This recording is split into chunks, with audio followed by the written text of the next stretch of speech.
الحمد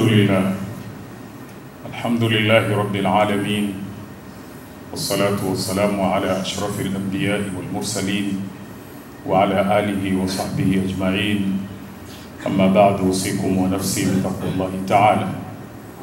Ndugu Waislamu, nawahusieni pamoja na kuihusia nafsi yangu katika kumcha Mwenyezi Mungu Subhanahu wa Ta'ala.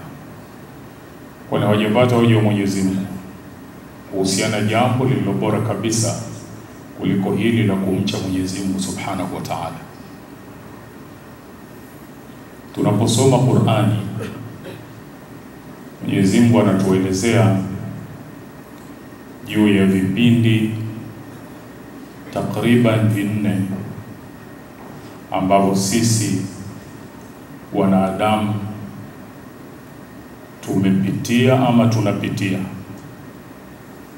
Kipindi cha mwanzo ni kipindi ambacho sisi hatukuwa kitu chenye kutajwa, hatukujulikana kabisa. Kisha kipindi cha pili ni kipindi cha sisi kujulikana, na kipindi cha tatu ni kipindi cha kuwepo mwanadamu, na kipindi cha 4 ni kile kinachotukuta sisi tuliopo leo, na mwisho kule tunakokwenda.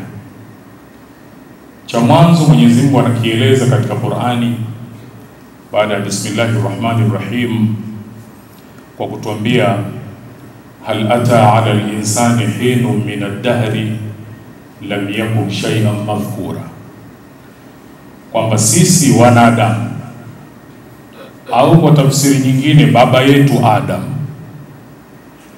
kilipita kipindi kirefu kabisa hatukuwa wenye kutajwa.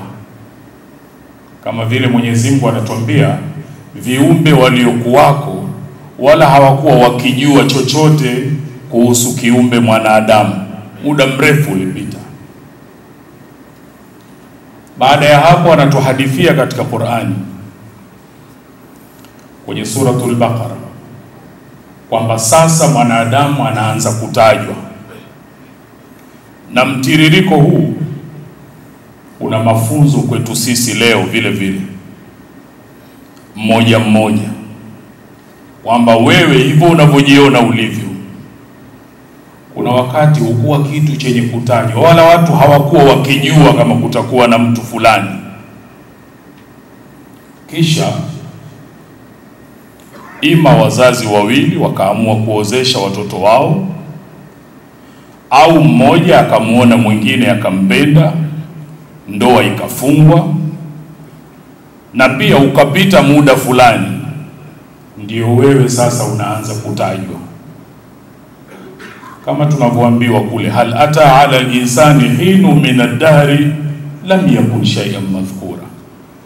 Pale kwenye kutajwa kwenye suratul Baqara, Mwenyezi Mungu anatuambia baada ya Bismillahirrahmanirrahim, wa idh qala rabbuka lil malaika, nakumbuka pale Mola wako aliposema kuwaambia malaika, inni ja'ilun fil ardi khalifa, mimi nataka kuweka katika ardhi atakayekuwa mwakilishi wangu. Au tafsiri nyingine, viumbe watakaokuwa wakiondoka hawa wanakuja hawa, wakiondoka hawa wanakuja hawa. Kama vile anatuambia kwa mara ya kwanza mwanadamu anatajwa na malaika. Baadhi ya wanazuoni wanasema kutokana na walioyashuhudia kwenye viumbe waliotangulia, wakamwambia Mola wao wakionyesha wasiwasi wao kwamba huyu unaotaka kumleta atafanya uharibifu, atamwaga damu. Kama haja yako ni kuabudiwa na kutukuzwa, sisi tupo tunafanya kazi hiyo. Mwenyezi Mungu akawaambia, mimi najua yale msiyoyajua. Sasa mwanadamu yupo, na kwa kuwepo kwake Mwenyezi Mungu ametueleza ndani ya Qur'ani karne na karne za uwepo wa mwanadamu na mambo aliyoyafanya mazuri, wakalipwa kwa mazuri yao, mabaya wakaangamizwa kwa mabaya yao. Miongoni mwa hayo ni watu wa kabila likiitwa Madian. Hawa kwenye yale waliokuwa wakiyafanya, kuabudia masanamu, kuwaibia wenzi wao kwenye mizani, Mwenyezi Mungu akampeleka mwenzao akiitwa Shuaib, akawa ndio mtume aliyowaendea. Ujumbe wa Nabii Shuaib anawaambia, ya qaumi ibudullah, enyi watu wangu muabuduni Mwenyezi Mungu, ma lakum min ilahin ghayru, ni hamna mola mwingine isipokuwa yeye. Lakini pia wala tanqusul mikyala wal mizan, msipunguze mizani ya ujazo na uzito, fanyeni kwa uadilifu, msiwadhulumu wenzenu kwenye mizani. Tena inni arakum bi khairi, mimi nawaona nyinyi hali zenu nzuri, Mungu amewapa neema, msifanye mmeshaneemeshwa, acheni kupunguza kuwaibia wenzenu kwenye mizani. Wa inni akhafu alaykum adhaba yawmin muhit, mimi naogopea kwenu adhabu ya siku ambayo hakuna pa kukimbia, hakuna namna ya kuikwepa. Sehemu katika wanadamu waliowahi kupita ulimwenguni, baada ya kuwa sasa wapo wanatajika namna walivyoishi, na Mwenyezi Mungu akawapelekea mtume anaitwa Shuaib, akaendelea kuambia, wa ya qaumi, enyi watu wangu, auful mikyala wal mizan, pimeni kwa uadilifu mizani ya uzito na ujazo, wala tabkhasu an-nasa ashya'ahum, msiwadhulumu watu vitu vyao, wala ta'thau fil ardi, msifanye uharibifu katika ardhi kwa kuwaibia wenzenu kwenye mizani. Baqiyatullahi khairun lakum, vile vya halali ambavyo Mungu amewapa mnavyo ni bora zaidi kuliko vile mnavyokusanya vya haramu kwa kuwaibia wengine kwenye mizani. Kuntum mu'minin, kama nyinyi kweli ni wenye kumwamini Mwenyezi Mungu na siku ya mwisho. Wama ana alaikum bihafidh, anawaambia wala mimi sikupewa kazi ya kuwachunguza, kuwafuatilia na kuwalipa kwenye mnaoyafanya. Kazi yangu ni kuwawaidhi na kuwanasihi tu. Baada ya kuwa tupo tunatajika, tunafahamika, watu wa Nabii Shuaib wakamjibu mtume wao, wakamwambia, Shuaib, asalatuka ta'muruk, dini yako wewe, kuswali kwako wewe ndo kuna kuamrisha ufike pahala utuambie sisi tuache waliokuwa wakiabudia wazee wetu? Dini yako na kuswali kwako ndo kuna kuamrisha wewe utuambie sisi tuache kufanya tunavyotaka katika mali zetu? Kisha wakamwambia neno la kumcheza shere, kumdhihaki. Wanamwambia, innaka la antal halimur rashid, wewe bwana ni mtu mpole, mtu mwongofu, mtukufu sana wewe. Mwanadamu kuna wakati hakuwa kiumbe chenye kutajwa, kama ambavyo mimi na wewe kuna wakati hatukuwa wenye kutajwa, halafu tukatajwa tukawa tupo. Na kule kuwepo kwetu Mwenyezi Mungu anaeleza karne kwa karne, kizazi kwa kizazi, namna walivyoishi. Waliofanya mazuri walilipwa mazuri, waliofanya mabaya walilipwa kwa mabaya yao. Mwenyezi Mungu atujalie tuwe miongoni mwa waja wake walio wema, wanaosikiliza maneno na wakafuata aliyokuwa mazuri. Wallahu subhanahu wa ta'ala yaqul, fa idha qara'ta al-Qur'ana fasta'idh billahi minash shaitanir rajim. A'udhu billahi minash shaitanir rajim. Bismillahir rahmanir rahim. Hal ata 'ala al-insani hinun min ad-dahri lam yakun shay'an madhkuran. Sadaqallahu al-azim. بارك الله لي ولكم بالقرآن العظيم ونفعني وإياكم بالآيات والذكر الحكيم. أقول قولي هذا استغفر الله العظيم لي ولكم فاستغفروه إنه هو الغفور الرحيم وهو البر الكريم.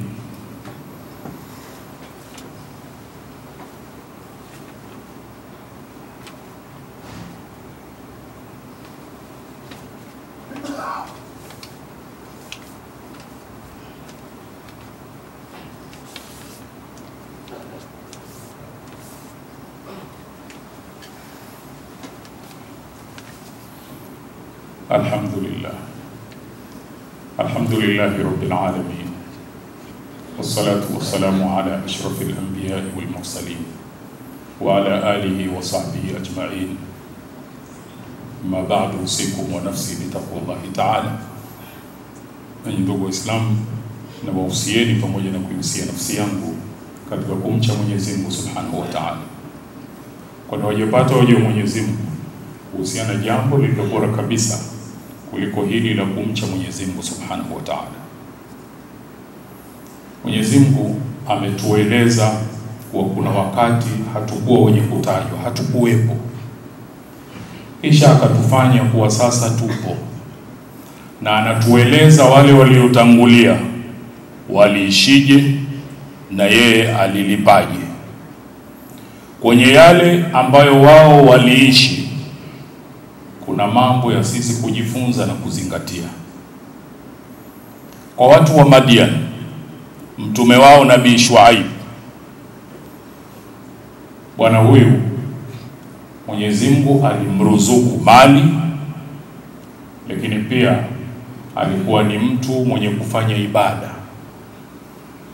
Watu wake wakimwona anasali wanakonyezana na kumcheka, na ndiyo maana walipokuwa wakifanya ujanja wa kuwadhulumu wenzao kwenye mizani, alipokuwa akiwakataza, ndiyo maana wakamwambia Shuaib, swala yako ndio inakufanya sasa utuzuie tusifanye tutakavyo katika mali zetu.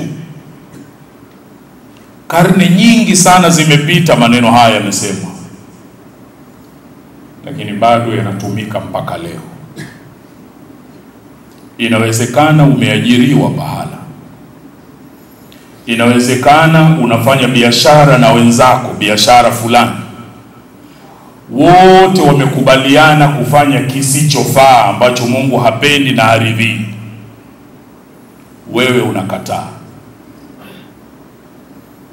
Pengine kwa sababu mpya pale ulipoajiriwa, wale uliokuwa nao wafanyakazi wenzako wanaweza kukwambia maneno yanayofanana na haya, kwamba bwana msali hii na huyu, yani kule kuswali kwako ndo kunafanya sisi tusipate mali. Mtindo ukawa tofauti, lakini utaratibu ni ule, kwamba mwanadamu sio leo tu, toka huko nyuma akipata mali, kama hakupata maelekezo sahihi na mafunzo anayoyataka Mwenyezi Mungu, anadhani mali ile amepata kwa akili yake na ana nafasi na uhuru wa kufanya atakavyo, kama ilivyotokea kwa Nabii Shuaib, na ndivyo ilivyotokea kwa Qarun wakati wa Nabii Musa. Mwenyezi Mungu alimpa Qarun mali.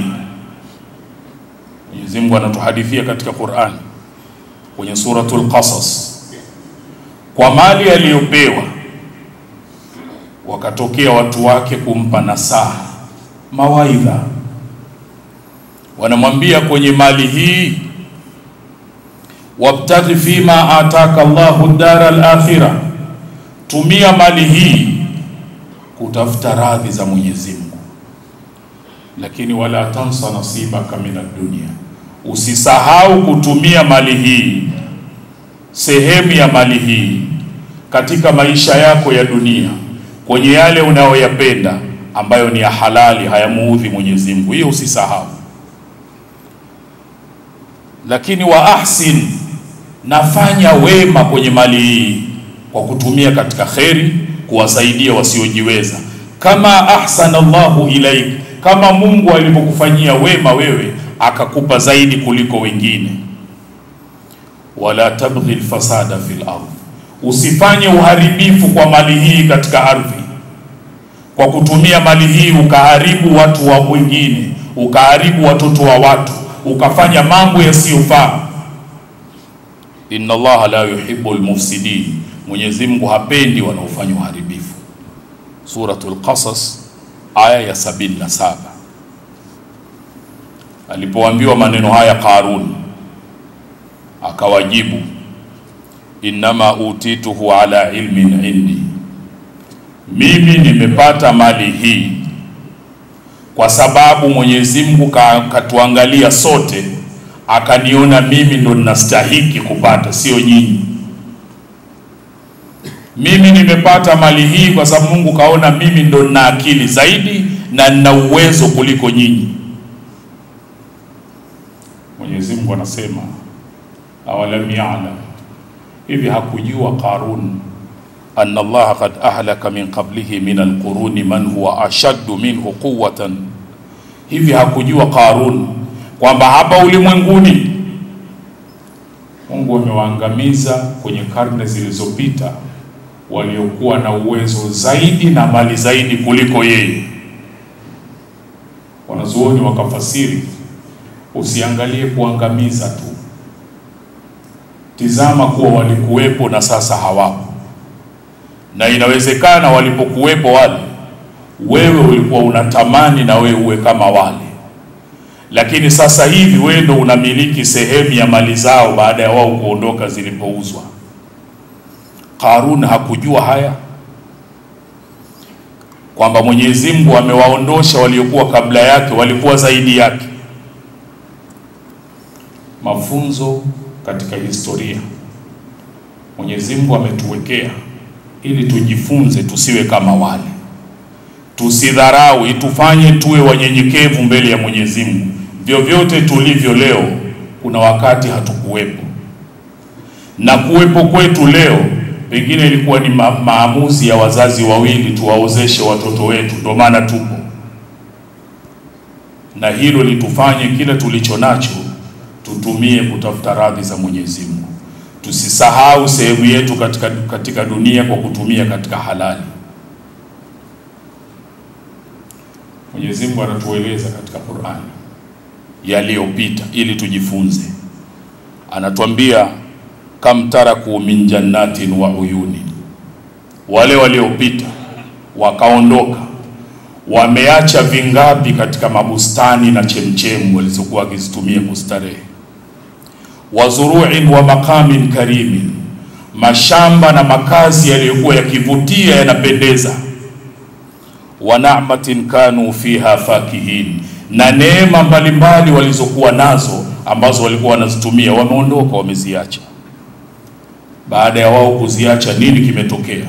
Mwenyezi Mungu anasema, kadhalika wa aurathnaha qauman akharin, hivyo hivyo tukarithisha vitu vile watu wengine.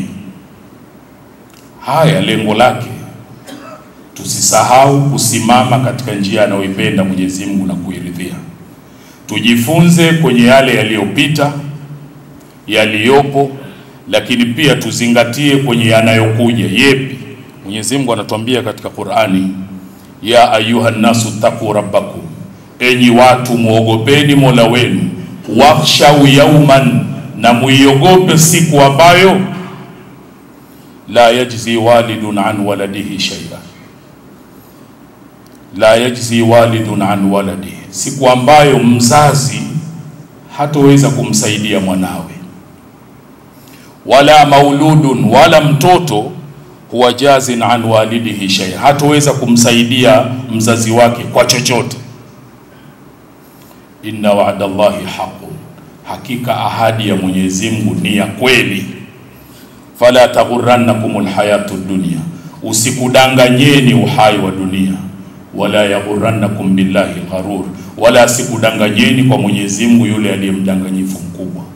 Tuchukue fundisho kwa kuna wakati hatukuwepo, sasa tupo ndani yake. Mungu anatufahamisha waliotutangulia waliishije, wema aliwalipaje, wabaya aliwalipaje, na kisha anatutaka tuiogope siku ambayo hakuna kitakachotufaa isipokuwa matendo yetu yaliyo mazuri